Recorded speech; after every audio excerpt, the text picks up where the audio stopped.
오늘은 영화 얘기 잠깐 먼저 하겠습니다. 요즘에 화제가 된 영화 가운데 국제시장이라는 영화가 있습니다.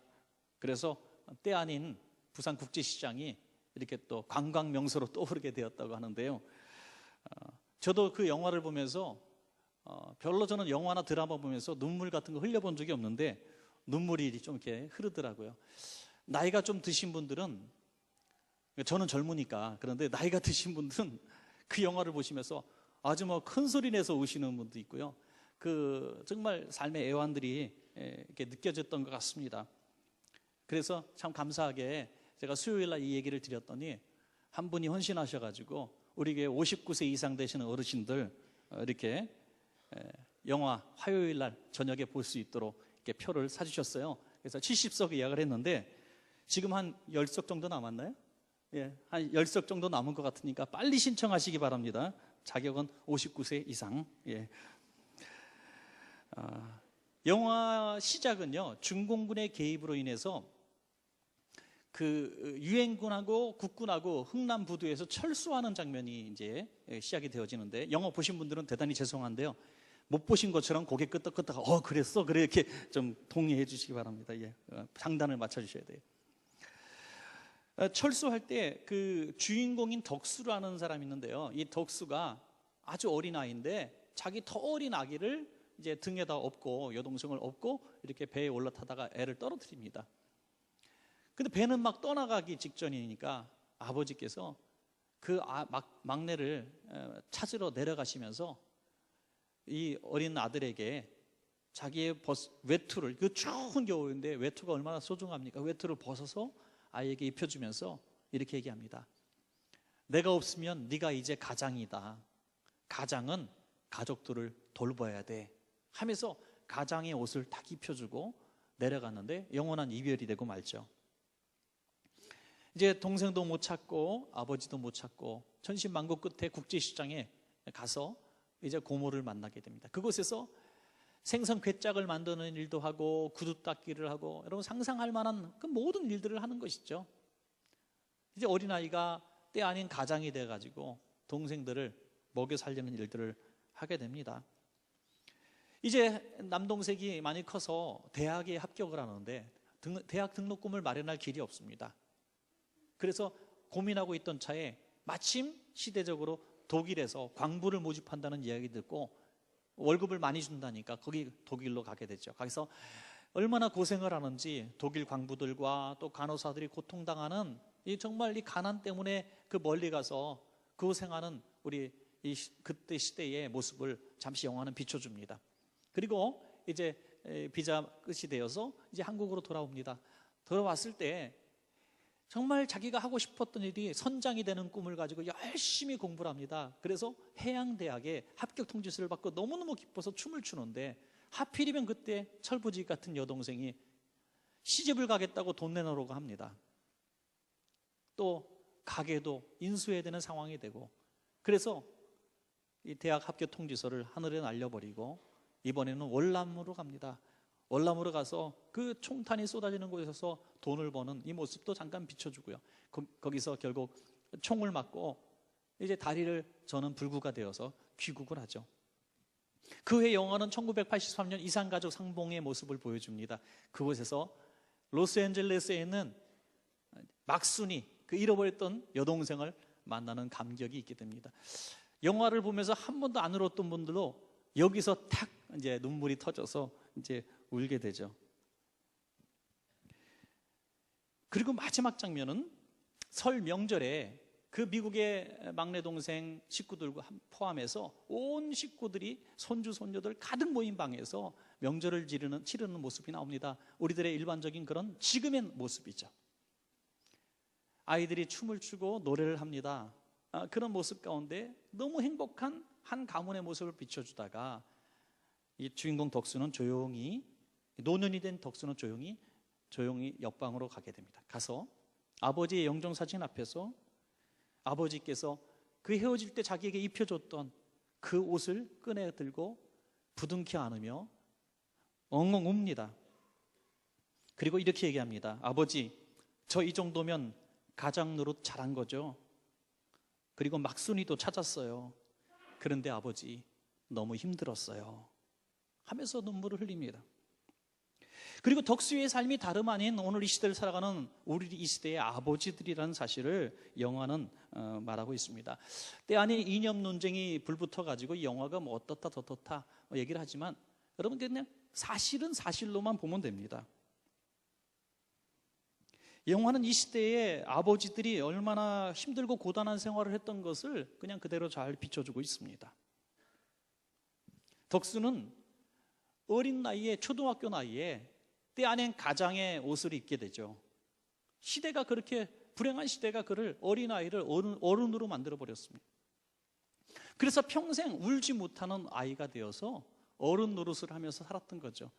그리고 백발이 성성한 노인이 되어서 다시 아버지의 옷을 꺼내 입고 어린아이로 돌아가 우는 모습입니다. 마치 요셉이 왕궁에서 어린아이로 돌아가 통곡하며 울었던 것처럼 그 모습이 이렇게 클로즈업 되는 것 같습니다. 오늘 본문의 말씀이 바로 그런 내용입니다. 여호수아는 모세와 함께 가나안 시대의 정복을 이제 꿈꾸면서 광야 40년을 헤쳐나온 역전의 용사입니다. 이제 애굽에서 출애굽해서 가데스바네아까지 가는 2년의 세월 이후에 가나안 땅 정탐할 때 정탐했던 용맹스러운 젊은이였습니다. 그리고 모세는 산에서 기도할 때 칼을 들고 나간 전장터의 영웅이었습니다. 그가 40년 모세와 동행하다가 모세는 가나안 땅에 들어갈 수가 없게 됩니다. 모세가 자기의 지도자의 옷을 여호수아에게 입혀줍니다. 여호수아야, 이제부터 너가 이스라엘의 지도자야. 감당할 수 없는 무거운 옷을 입혀주면서 이 백성을 이끌어 가나안 땅을 정복하고 이 백성이 잘 살도록 너는 힘을 써라 하면서 가장의 옷을 입혀주죠. 마치 덕수가 아버지께로부터 들었던 그 엄청난 이 명령을 들은 것처럼 이 여호수아는 정말 고단한 세월들을 보내게 됩니다. 그리고 이제 여호수아가 나이 들어서 죽을 때가 되었습니다. 그러니 이제 후손들이 걱정이 되는 거예요. 자기는 모세에게 이 옷을 받아서 지도자가 되었는데 내가 없는 이 후손들은 어떻게 할 것인가? 우리들의 역사를 모르는 이 백성들, 애굽에서 우리 백성이 얼마나 고통을 당했던지, 또 광야 40년 가운데 얼마나 하나님의 은혜가 컸던지 그런 것들을 기억하는 사람들이 없어요. 지금 가나안 땅에서 우리가 짓지 않는 집에서 살며 성에서 살며 우리가 심지 않은 나무에서 나오는 실과를 먹으면서 마치 자기들이 잘해가지고 생긴 이 노력의 산물인 것처럼 여기는 이 젊은 세대를 향하여 이 모든 것이 하나님의 은혜였다는 것을 말해야 되는데 자기가 죽으면 역사를 아는 유일한 사람이 죽는 겁니다. 그래서 여호수아는 이 백성들을 불러 모아놓고 모든 백성, 특별히 지도자들까지 다 모아놓고 하나님만 잘 섬기겠다는 서약을 하게 하는 이 장면이 오늘 본문의 말씀입니다.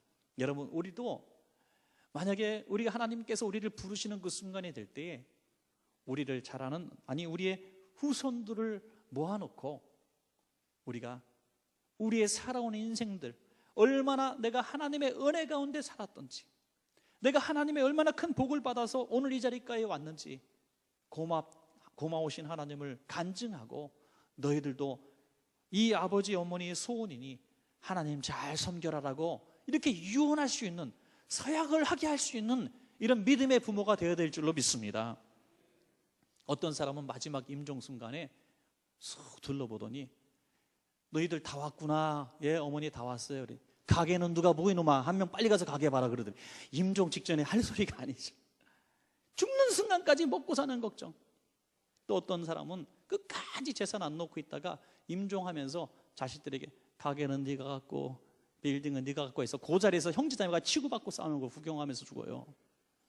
여러분, 이 여호수아처럼 멋진 모습, 이 덕수 아버지처럼 멋있는 이런 가장의 옷을 물려줄 수 있는, 믿음의 옷을 물려줄 수 있는 믿음의 부모 되시기를 바랍니다.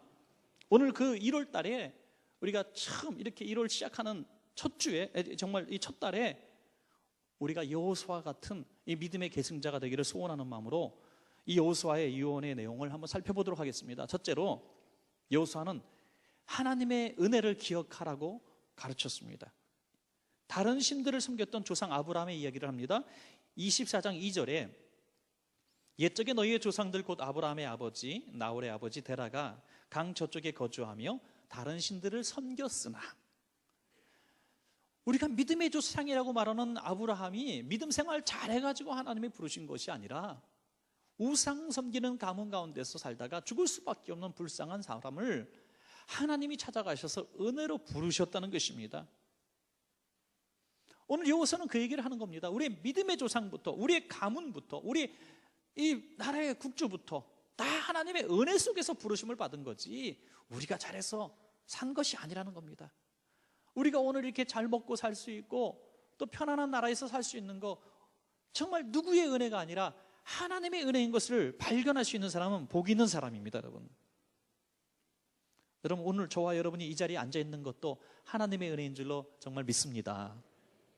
어떤 분이 엊그저께 그런 말씀을 하시더라고요. 병원에 가서 며칠 있어 보니까 정말 허리 펴고 걷고 있는 것만 해도 너무 감사하다. 병원에 가서 복도 예배를 가만히 보십시오. 정상인처럼 걷는 사람도 없고 다 허리 구부리고 비틀비틀 부축받으며 걷습니다. 걸으면 다행이죠. 누워서 몇 개월 또는 수년 동안 일어나지도 못하는 분들이 있어요. 호흡조차 마음대로 못해서 호흡기 꽂아놓고 관으로 음식 드시는 분도 있어요. 이런 분들을 바라보면서 얼마나 그분들이 일어나서 내가 예배당 한번 가는 게 소원입니다, 내가 산책 한번 하는 게 소원입니다, 이런 분들 앞에서 우리가 이렇게 내 발로 걸어서 내가 내 몸을 내가 이렇게 단장하면서 교회에 나올 수 있는 거 하나님이 주신 축복인 줄로 믿습니다. 이것을 알라, 우리말로 그것을 알라고 말씀하십니다. 여호수아는 오늘 14절부터 이렇게 말씀하십니다. 그러므로 이제는 여호와를 경외하며 온전함과 진실함으로 그를 섬기라. 너희의 조상들이 강 저쪽과 애굽에서 섬기던 신들을 치워버리고 여호와만 섬기라. 참 이 부분을 보면서 답답한 마음이 듭니다. 이스라엘 백성이 애굽에서 구출되어서 광야를 지날 때에 하나님께서 만나와 메추라기 먹이시고 불과 구름기로 인도하시고 대적과 싸워주셔서 가나안 땅에서 살게 하셨는데, 이 백성들이 40여 년 전에 정말 이 가나안 땅에 들어오기 전에 40여 년 전에 섬겼던 애굽 백성이 믿었던 그 신들을 아직도 가지고 있었다는 겁니다. 애굽의 신들이 자기에게 해준 게 무엇일 수 있습니까? 속박하고 죽이고 고통받게 했던 신들입니다. 그 신들을 지금 하나님의 은혜 속에 살아가면서도 지금도 버리지 못하고 있었다는 거예요. 여러분 얼마나 참 답답한 이야기입니까, 여러분? 이런 하나님의 은혜, 오늘 우리를 인도하시고 살리시고 먹이시는 하나님의 은혜, 정말 우리는 잊어서는 안 되겠습니다. 여러분 가만히 한번 뒤돌아보시면 구원의 은혜, 그보다 큰 은혜가 또 어디 있겠으며, 광야 같은 세상 지나올 때 하나님이 함께 하신 그 은혜들을 우리가 잊을 수가 없는 것입니다. 저는 이렇게 너무 힘들어하는 성도님들을 가끔 만나고 정말 보통 성도님이 겪을 수 없는 좀 특별한 고통, 특별한 아픔들을 겪은 그런 경우들을 종종 봅니다. 가서 정말 이 한계를 느껴요. 아무리 위로해도 아무리 격려해도 이 문제를 어떻게 해결할 수 없어요. 산더미 같은 문제, 쓰나미처럼 몰려오는 그 슬픔들, 그 고통들을 해결할 방법이 없는 거예요. 인간이 어떤 말로도 안 되는 거예요. 근데 제가 그럴 때 참 목사가 된 것이 참 감사하다는 생각이 듭니다. 왜냐하면 그런 사람에게도 예수 그리스도의 이름으로 위로할 때 그 위로가 임하는 것을 저는 보기 때문입니다. 예수님이 집사님을 아십니다. 예수님이 집사님을 기억하십니다. 집사님이 무슨 말씀하지 않으셔도 주님은 다 보셨고 주님의 다 신음소리 들으셨습니다. 이렇게 말하면 더 이상 큰 위로가 없던 것을 보게 되는 것입니다. 그 좋으신 주님을 우리가 어찌 잊을 수가 있겠습니까? 여호수아 14장에 보면 내가라는 말씀이 무려 18번이나 나옵니다. 내가 누구냐? 나 하나님이 너희를 그 속박의 애굽 땅에서 구속하여 주셨고, 그리고 그 광야 가운데서 내가 인도하였고, 내가 만나와 메추라기로 너희를 입혔고 먹였고 그 헤어지지 않도록 했고 또 대적들을 내가 대신 싸워서 이기게 하셨고 내가 홍해를 갈랐으며 내가 가나안 땅을 너에게 주지 않았느냐, 이렇게 말씀하고 있는 것입니다. 여러분, 이 은혜를 간직하는 것이 2015년도 정말 이 여호수아가 백성들에게 주었던 서약식이 우리들에게 서약식이 될 줄로 믿습니다. 이게 복받는 비결이죠. 저는 은혜가 뭔가, 은혜를 아는 사람이 뭔가 쉽게 이렇게 한번 정의해 보았습니다. 은혜를 아는 사람은 은혜를 갚으며 사는 사람이다. 은혜를 안다고, 은혜를 내가 믿는다고 하면서 은혜 갚지 않는 사람은 은혜를 아는 사람이 아닙니다. 뭐 부모님의 은혜, 내게 사랑을 베풀어 주신 분의 은혜, 내가 은혜를 기억합니다 라고 얘기하면서 전혀 은혜 갚는 모습이 없다면, 말로 살해하고 정말 고마움을 표시하는 이 모습들이 없다면 은혜를 아는 사람은 절대 아니라고 저는 생각을 합니다. 우리는 받은 은혜에 베풀면서 살 때 은혜를 아는 자답게 살게 될 줄로 믿습니다. 미국의 한 작은 마을에서 장례식이 있었습니다. 미국식 장례식 여러분 보신 분들 있겠지만 이제 시신을 넣고 관을 이렇게 열어놓습니다. 누군지 볼 수 있도록 잘 단장해 놓죠. 목사님은 여느 장례식처럼 이렇게 좀 이분을 치켜 세우잖아요, 그죠? 이분이 얼마나 이 마을에서 훌륭한 분이고 교회에서 중요한 인물이었고 집에서는 얼마나 자상한 아버지였으며 아내에게 좋은 남편이었는지 마치 본 것처럼 이렇게 참 아름답게 미화를 했습니다. 다 장례식 때 그렇게 하잖아요. 그런데 그때 미망인께서 도무지 못 듣겠다는 표정으로 고개를 살라살라 흔드는, 너무 심해, 저건 아니지, 그러면서 딸에게 드디어 입을 엽니다. 얘야, 아무래도 네 아빠 얘기하는 것 같지 않다. 네가 가서 확인 좀 하고 오너라. 여러분, 세상에 살 때에는 그 앞에서 누구든지 얘기하지 않지만 호흡이 멈추는 날에 우리에 대한 평가가 진짜 평가가 되는 것입니다. 다비다가 선행을 베풀고 그가 죽었을 때 수많은 과부들이 와서 다비다의 몸을 붙들고 사도에게 살려달라고 통곡하며 기도하지 않습니까?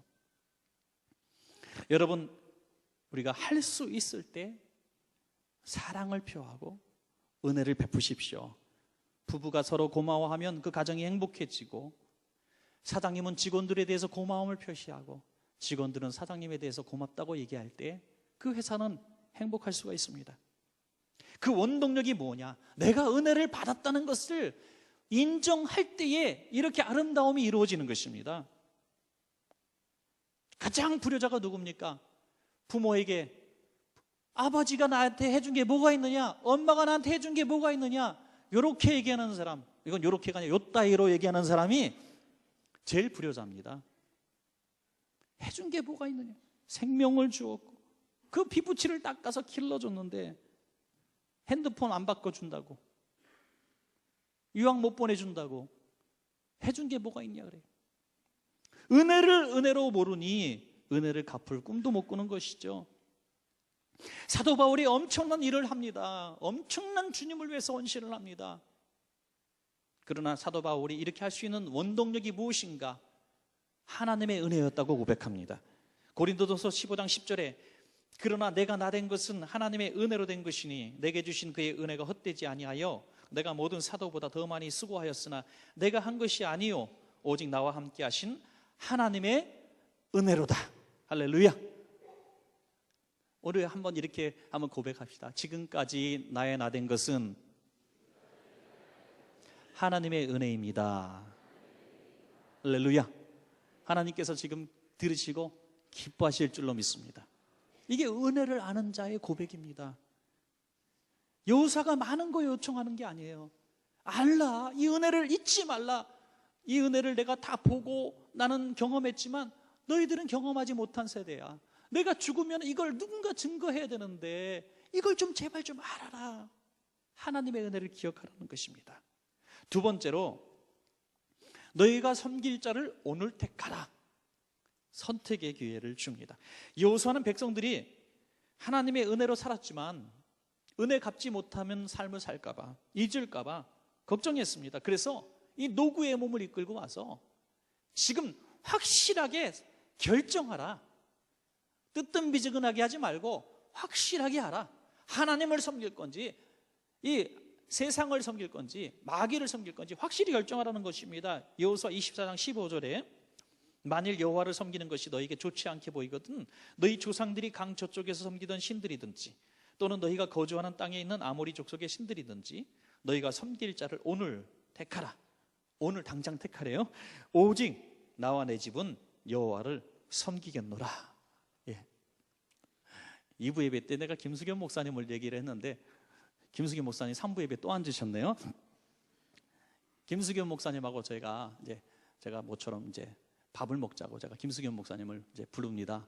목사님, 내가 모처럼 밥 살게요 하고 이 연희동에서 제일 좋은 중국 식당을 딱 데려갑니다. 김수겸 목사님은 오만 가지 생각을 하겠죠. 야, 오늘 좀 제대로 먹겠구나. 그런데 이렇게 얘기합니다. 목사님, 드시고 싶은 거 마음껏 드세요. 저는 근데 짜장면이 땡기네요.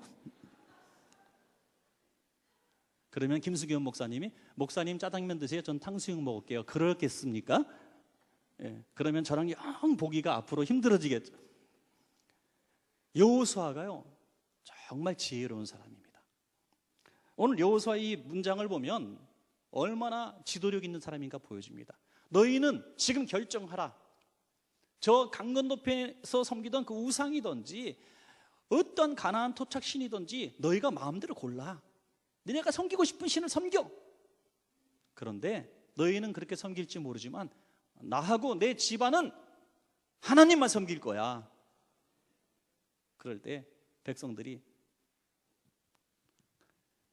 여호수아님은 하나님 섬기세요. 우리는 이방신을 섬길게요. 그럴 사람이 거기에 나타나면은 이 공동체에서 살아갈 수가 없겠죠. 여호수아는 살아있을 때의 지도력입니다. 여호수아가 죽으면은 이런 지도력을 발휘할 사람이 후계자 중에 아무도 없었고 실제로 여호수아 사는 날과 이 서약한 백성이 사는 날까지만 하나님을 잘 섬깁니다. 그 이후에 암흑 시대로 들어가고 사사 시대를 경험하게 되잖아요. 이 정말 400여 년의 암흑 시대를 경험하게 됩니다, 여러분. 그래서 지도자가 얼마나 중요한지 알 수가 없습니다. 사무엘 한 사람이 사는 날 동안에 이방들이 침략할 수가 없었다고 해요. 여러분, 여호수아는 오늘 이것을 결정하라.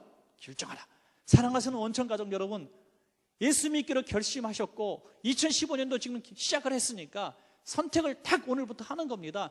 나는 세상을 섬기느냐 하나님을 섬기느냐 하는 이런 선택의 순간이 왔을 때 무조건 나는 하나님을 섬기리라. 이렇게 한번 선택하고 시작합시다, 여러분. 이 선택을 못하니까 왔다 갔다 하는 거예요. 상황과 형편 따라서 너무너무 옷을 잘 갈아입는 거예요. 이제 연말과 신년이 되면 제일 호황을 누리는 장소 중에 하나가 이 점 보는 집이래요. 그런데 점 보는 점쟁이들이 얼마나 귀신같이 하냐면, 귀신의 도움을 받으니까 알겠지만 하여간 귀신같이 안 하면 점 보러 들어올 사람이 앞에서 이렇게 서 있으면 다 한대요. 한 번은 이렇게 점 보러 들어가는 사람들이 앞에 점집 앞에 왔다 갔다 들어갈까 말까 왔다 갔다 하는 사람이 있으면요, 집사님 들어오세요 하면 들어온대요.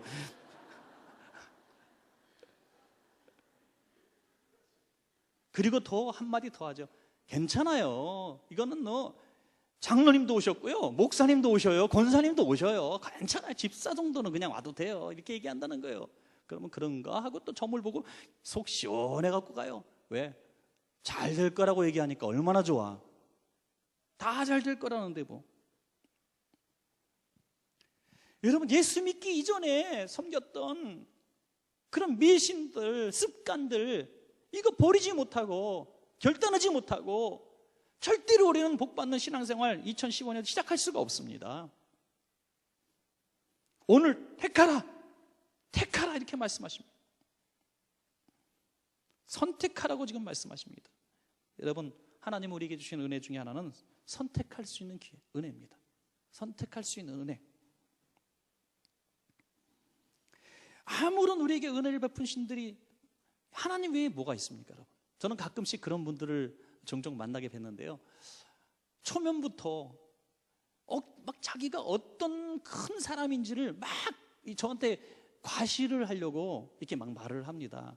제가 자연히 알게 돼서 알게 되는 건 그냥 참 알게 되는 건데, 처음에부터 그럴 이유도 없는데 자기가 얼마나 유명한 사람이고 얼마나 큰 사람이고 막 신문에 스크랩을 이만큼씩 갖고 다니면서 막 이렇게 보여주고 막 그래요. 그리고 자기가 얼마나 유명한 사람하고 같이 아는지, 뭐 대통령하고 뭐 같이 알고 뭐 식사를 하고 뭐 누구 유명한 막 얘기를 해요. 그러면 저는 전에 얼마 전만 해도 와, 이분 정말 대단한 사람이구나, 내가 잘 좀 이게 끼어서 나도 좀 혜택을 입어야 되겠다, 이런 생각을 조금 하고 그랬는데, 이제 그런 사람들 너무 자주 만나게 돼요. 이제는 너무 많이 만나게 돼요. 그러니까 저는 이렇게 얘기합니다. 그래서요, 어쨌다고요? 그렇게 유명한 사람을 아신다고요? 그분이 선생님께 도대체 무슨 도움을 주셨습니까? 그렇게 유명한 부자를 아신다고요? 그분이 당신에게 무슨 돈을 얼마나 주셨습니까? 직장이라도 주셨습니까?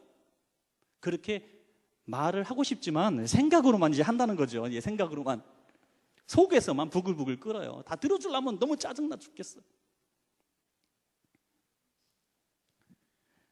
여러분, 우리가 알고 있는 수많은 유명한 사람, 부자들, 우리 주변에서 유명한 사람들 알고 있지만, 여러분 힘들 때, 여러분 정말 절박할 때, 영 피 맺힌 한이 있을 때, 애 학비 없어서 벌벌 떨 때 그분들이 뭘 도와줬습니까? 우리가 그렇게 좋아하는 연예인들 보면, 환호성 지르는 연예인들이 여러분에게 뭘 해줬습니까? 오직 우리를 부르시고 우리를 위해서 대신 죽으시고 지금 성령으로 우리 함께 하시고 우리의 신음소리를 들으시고 우리의 희망이 되시는 분은 하나님밖에 없습니다. 그 하나님을 우리가 선택해야 되는 것입니다. 여호수아는 이것을 지금 얘기하고 있는 거예요. 얘들아, 내 후손들아, 내 사랑하는 내 백성들아, 하나님밖에 없다. 하나님밖에 없다. 사람 의지하지 말고, 물질 의지하지 말고, 권력 의지하지 말라. 거기 바람에 나는 정말 쪽배 같은 거 같으니까 거기 왔다 갔다 하지 말고 늘 함께 하시는, 책임지시는 하나님만 섬겨라는 거예요. 여러분, 우리가 우리 자손들에게 그렇게 영향력 있게 하나님이 어떤 분인가 말하고 하나님만 섬기라고 말할 수 있는 그 순간 그렇게 길지 않습니다. 이제 아이들한테 손 벌릴 때가 돼서 애들이 가자면 가고 오라면 올 때가 되면 아이들에게 신앙 줄 수 없어요. 어머니나 잘 믿으세요 그런다니까요. 어머니나 잘 믿으세요. 그냥 왔다 갔다 하면서 자식이 열이라도 몸 하나 둘 데 없어가지고 여기저기 왔다 갔다 하게 되면서도 할 말이 없어요. 아무리 효도해라 효도해라 가르쳐도 안 되는 거예요. 어릴 때 신앙 주면요, 아이들이 효도하는 아이로 자라게 되는 거예요. 네, 효도하는 아이로. 어떤 아주머니가, 논의 어머니가 정말 돌집이 없어가지고 한 집에 오늘 가서 며칠 머물게 되는데, 딸이 1년 만에 처음 그 집에 찾아와가지고, 어머니, 형님은 어디 갔대요? 어머니 어떻게 찬밥을 남겨두고 밥도 안 해주고 갔대요 하면서, 내가 따뜻한 밥 해줄게요. 막 난장판에서 따뜻한 밥을 탁 해주는 거예요. 그러니까 어머니가 보따리를 막 싸시는 거야. 왜 보따리 싸세요 어머니? 나 따뜻한 밥 해주는 네 집에 갈라 살련다 그랬대요. 그랬더니 바로 찬밥을 다시 꺼내오더라는 거죠. 신앙을 가르치면 그러지 않아요. 신앙을 가르쳐야 돼요. 성경대로 살게 가르치시기 바랍니다. 그 복을 다 부모들이 받을 거예요. 물질 때문에 왔다 갔다 하고, 권력 때문에 왔다 갔다 하는 아이로 키우고, 네가 성공해야 돼, 좋은 대학 가야 돼, 너가 부자 돼야 돼, 너 성공해야 돼, 뺏기지 말어, 너 바보야, 이렇게 가르치면요, 부모를 버리는 똑똑한 아이가 됩니다. 하나님의 말씀대로 잘 양육할 수 있는 우리 부모 세대 되기를 주의 이름으로 축원합니다. 맨 마지막은 하나님을 섬기는 삶의 증거를 보이라. 여호수아는 참 대단한 분인 것 같아요. 과거의 이야기를 쭉 다 해서 하나님의 은혜에 대해서 상기를 시키더니 지금 당장 결정하래요. 하나님 섬길 거냐 아니냐, 이쪽 편 저쪽 편 가라는 거예요. 지금 근거 놓고 니네 편 할 절로 가고 하나님 선교사님 일로 오라는 겁니다. 확실한 리더입니다. 결단력 있는 리더입니다. 성공하는 사람은 판단력이 있어야 돼요. 판단력. 세상에서도 판단을 빨리 해야 돼요. 미적거리면 항상 기회를 놓칩니다. 신앙에도 바른 판단력이 있습니다. 이 삶의 판단력까지 갖게 한 여호수아는 이제는 하나 더 나아갑니다. 결론적으로 증거를 보이라는 겁니다. 증거를. 그래, 좋다. 네가 은혜도 알고 하나님 섬긴다고 했으니 그 증거를 보여라. 증거를 보여라. 14절 후반에 너희의 열조가 강 저편과 애굽에서 섬기던 신들을 제하여 버리고 여호와만 섬기라. 이제는 애굽의 신들, 집에 있는 그 모든 흔적들, 부적들, 이런 거 싹 갖다 버리라는 겁니다. 여러분, 할렐루야. 여러분, 우리의 과거들 싹 긁어서 버리시기 바랍니다. 버려요. 그까짓 거 우리를 복도 못 주고 저주도 못 줘. 어떤 분은 부들부들 떨더라고요. 부들부들 떨어. 이거 뭐 오랫동안 우리를 지켜준 뭐 부적 같은 거니. 그렇지 않습니다, 여러분. 23절에서도 여호수아가 이르되 그러면 이제 너희 중에 있는 이방 신들을 치워버리고 너희 마음을 이스라엘의 하나님 여호와께로 향하라. 여기는 너희의 마음을 향하라 그랬는데, 이 마음을 향하라 원어적인 의미는 너희 마음 중심으로, 그런 뜻입니다. 겉에 있는 모든 이방의 흔적들도 갖다 버리고 내 마음속에 자리 잡고 있었던, 이방 신들이 자리 잡고 있었던 이것들 갖다 버리라. 여러분, 우리에게도 사실 예수님 믿기 전에 갖고 있었던, 아니 예수님 믿으면서도 동일하게 공존했었던 그런 이방의 우상들이 있다는 것이죠. 그게 뭡니까? 물질의 우상, 성공 우상, 명예 우상, 또 권력 우상, 이런 것들이 우리 안에 있다는 것입니다. 그래서 하나님과 겸하여 섬기고 있는 거예요. 지금 마음으로 난 분명히 주일날 예배드리고 예수 믿는 사람이고 다른 종교를 믿지 않고 미신도 안 믿어요. 그런데 여전히 하나님과 함께 이 부자가 되는, 성공적인, 권력을 갖게 되는 이런 것들을 같이 섬기고 있다는 거예요. 우리는 참으로 어려운 시절을 보냈습니다. 우리 어르신들은 정말 전쟁을 경험했고 보릿고기를 경험했습니다. 너무 치열한 삶을 살았어요. 쌀 떨어지고 연탄 떨어지면 벌벌 떨 수밖에 없었어요. 그렇게 힘들게 살다 보니까 너무너무 남 눈치 볼 데가 없었어요. 그래서 교회에 나와서 그 마룻바닥에서 통곡하면서 매일 울었지 않습니까? 주님, 쌀 떨어졌어요. 주님, 아이들 학교 가야 되는데 학비가 없어요. 주님, 병원에 가야 되는데 병원비가 없어요. 그렇게 날마다 의지할 분이 하나님밖에 없기 때문에 통곡하며 울었습니다. 그래서 그 자손들이 하나님의 은혜로 학교도 들어가고 좋은 직장도 들어가고, 그래도 정말 잘 산다고 하는 강남의 40%가 기독교 인구가 되었습니다. 그런데 그런 신학을 우리가 계속 갖다 보니까 지금은 벗어나고 변화되어야 될 때를 만났음에도 여전히 많은 물질을 소유하게 되면 저 사람은 신앙생활 잘했나 보다, 저 사람은 무슨 복이 많아서 저렇게 성공을 했지, 자식들이 학교만 잘 들어가도 야, 저분은 신앙생활을 잘했나 보다, 교회가 큰 목사님이면 야, 저분은 참 하나님 앞에 사랑받는 목사인가 보다, 저분은 능력이 많은 목사인가 보다, 이런 공식으로 우리가 이해하려는 물질적이고 세속적인 가치관으로 신앙생활을 갖고 있는 이 마음이 있다는 것입니다. 이것을 우리는 빨리 벗어나야 됩니다. 벗어나야 됩니다.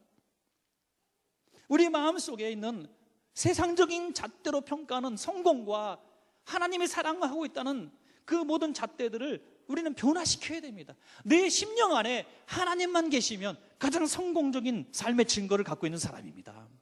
하나님만. 24절에서 백성들이 얘기합니다.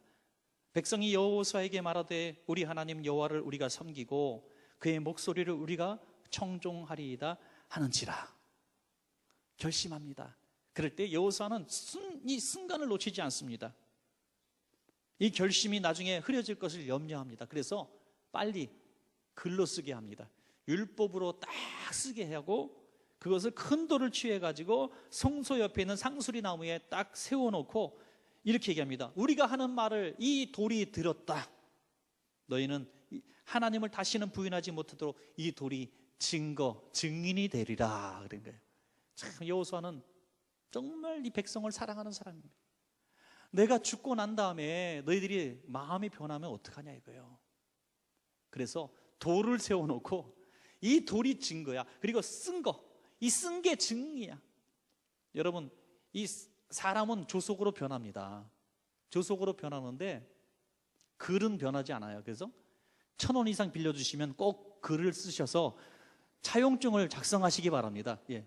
그리고 언제 갚겠다 이것도 꼭 쓰시기 바랍니다. 오늘 별거 다 가르쳐 주는데 그 법적으로 고통당하는 사람들이 있더라고요. 할 때는 그냥 막 고개 숙이고 내가 최선을 다하겠습니다, 잘하겠습니다 막 하고요. 딱 값을 바뀌면요 순간적으로 사람이 다른 사람이 되는 거예요. 다른 사람. 지금 목사님 한 분이 건축 때문에 제가 잘 목사님이 너무너무 고생을 하고 있어요. 건축 시작할 때는요 그 건축회사 사장님이 제 평생의 마지막 업적으로 하나님께 다 드리겠습니다 이래가지고 감동을 시켜가지고 수술을 땄는데 지금 조금 기분 나쁘게 한다고 공사 현장 문 닫아놓고 일을 안 하고 있대. 기분 나빠서 일 안 한다 그러더래. 이게 뭔 말입니까 도대체 이게. 하나님의 영광을 위해서 교회를 짓는데 써줘서 고맙다고 그러더니 돈 더 달라고 떼를 쓰기 시작합니다. 그 사람 믿지 말고 종이를 믿으세요. 종이를. 그리고 종이보다 하나님을 의지하시기 바랍니다. 그래서 여호수아는 글로 쓰게 만든 거예요. 20절에서 여호수아는 걱정하는 말을 합니다. 너희에게 복을 내리신 후에라도 돌이켜 너희에게 재앙을 내리시고 너희를 멸하시리라.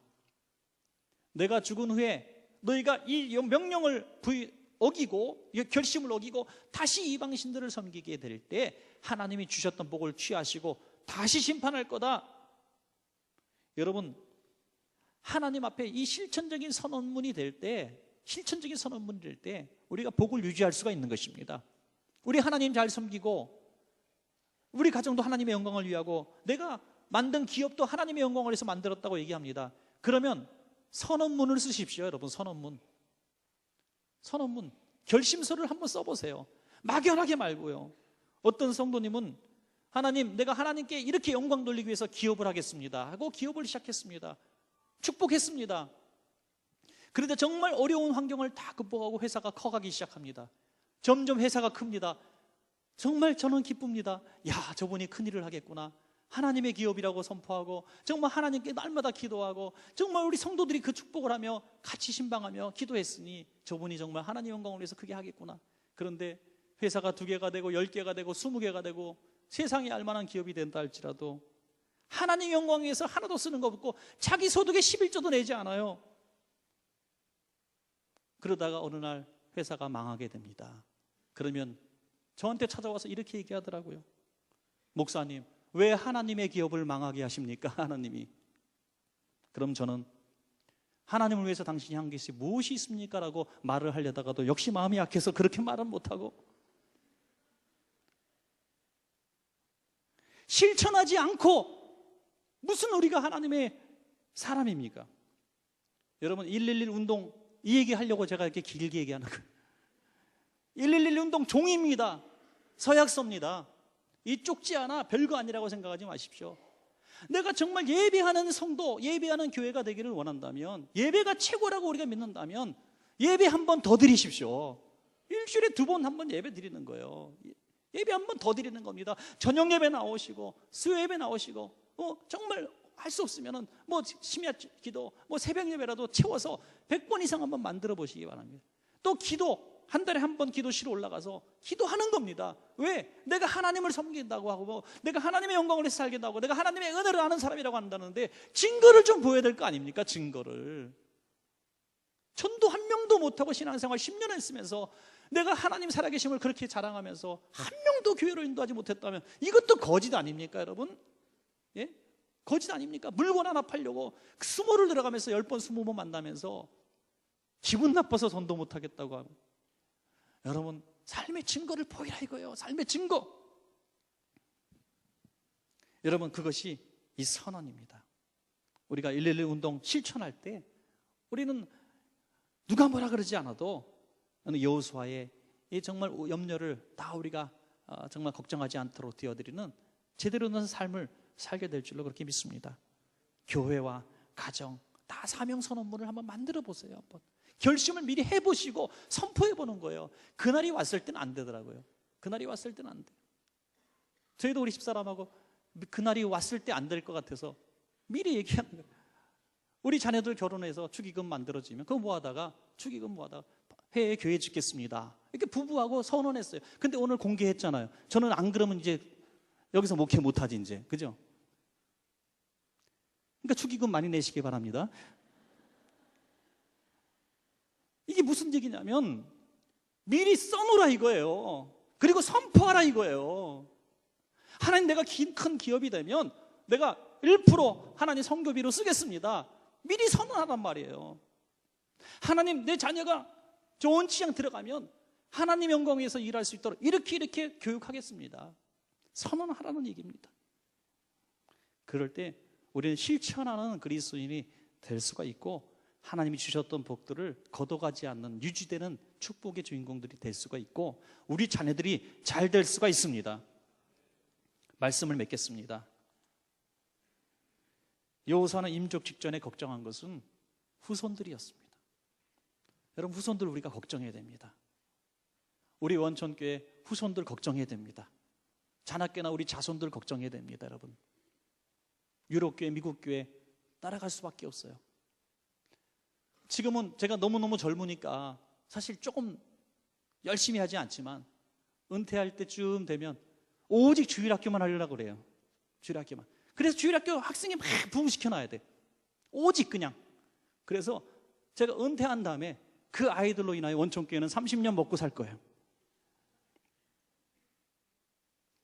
우리가 지금 걱정하는 것은 우리 먹고 살 걱정하면 안 돼. 이제 우리 원천의 자녀들이 어떻게 신앙생활할 것인가 똑바로 가르쳐야 됩니다. 그게 여호수아의 걱정이었고 오늘 저와 여러분이 해야 될 걱정입니다. 그래서 이렇게 애들이 좀 힘들어할까 봐, 새신자가 힘들어할까 봐 이렇게 가운도 벗고 좀 친근하게 다가가려고 하는 거예요. 마이크 들고 이제 언제 중간까지 걸어갈지도 몰라요. 좀 어떻게 하면 좀 예배도 편안하게 할까, 좀 분위기도 좀 좋게 할까. 왜? 안 믿는 사람들, 불신자들, 우리 젊은 친구들이 우리 어른 예배 와서 이거 목에 기부스 생겼어 이러지 않게 하려고, 좀 자유롭게 하려고 몸부림을 치는 겁니다. 여러분, 정말 이 여호수아가 한 말 딱 3마디입니다. 한번 기억하십시오. 감사하라. 하나님의 은혜에 감사하며 살라. 그리고 하나님만 선택하는 결단해라. 오늘 당장 결단해라. 하나님 섬길 거냐 세상 섬길 거냐 결단해라. 그리고 말만 하지 말고 실천해라. 작은 것이라도 실천해라. 세상에 제일 무섭지 않은 사람이 말만 하는 사람이에요. 행동하는 사람이 힘 있는 그리스도인입니다. 실천합시다. 그래서 오늘 새해 이렇게 세게 첫 주에 말씀을 드렸는데 1월 달에 정말 저는 걱정이 좀 됩니다. 여러분, 이렇게 세게 설교하는 목사가 요즘 별로 없어요. 간땡이가 부었지 진짜. 응? 주일날 한번 와주셔도 감지 덕지입니다. 이래야 되는데 막 쪽지 하나 놔두고 예배 2번씩 드리라고 막 기도시 올라가고, 이게 쉬운 일이 아니에요. 그래서 정말 원천교회에서 신앙생활하기 힘들겠다 금년에, 그러면 다른 교회로 가시면 제가 끝까지 쫓아가서 다시 데리고 올 겁니다. 하여튼 제대로 한번 신앙생활 해봅시다. 여러분, 우리 복받아야 되지 않겠습니까? 우리 손들이 잘 돼야 되지 않겠습니까? 하나님 기뻐하시는 신앙생활, 감사와 결단과 실천이 있기를 주의 이름으로 간절히 축원합니다.